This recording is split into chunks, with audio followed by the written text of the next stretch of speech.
بسم اللہ الرحمن الرحیم۔ اللہ کے نام سے شروع کرتا ہوں جو بڑا مہربان نہایت رحم کرنے والا ہے۔ سورہ بقرہ آیت نمبر 44۔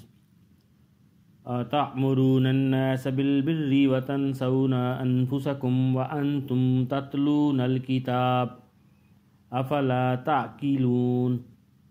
کیا تم دوسرے لوگوں کو تو نیکی کا حکم دیتے ہو اور خود اپنے آپ کو بھول جاتے ہو، حالانکہ تم کتاب کی تلاوت بھی کرتے ہو؟ کیا تمہیں اتنی بھی سمجھ نہیں؟ یہاں ایک بات ذہن نشین رکھیں کہ معمولی فساد اس وقت بہت بڑے فتنے اور تباہی کی شکل اختیار کر لیتا ہے جب اس کا ارتکاب کرنے والے خود وہ لوگ ہوں جو دوسروں کو تو بھلائی کا حکم دیتے ہوں، لیکن جب ان کے عمل سے پردہ اٹھے تو معلوم ہو کر گناہوں کے سب سے بڑے مریض یہی ہیں۔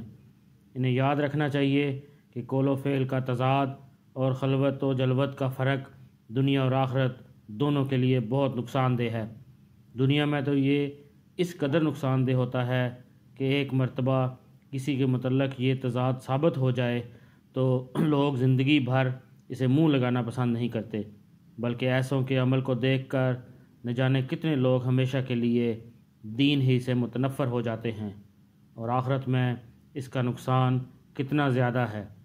اللہ پاک ہمیں قرآن پڑھنے کی، سمجھنے کی، اس پر عمل کرنے کی اور دوسروں تک پہنچانے کی توفیق عطا فرمائے۔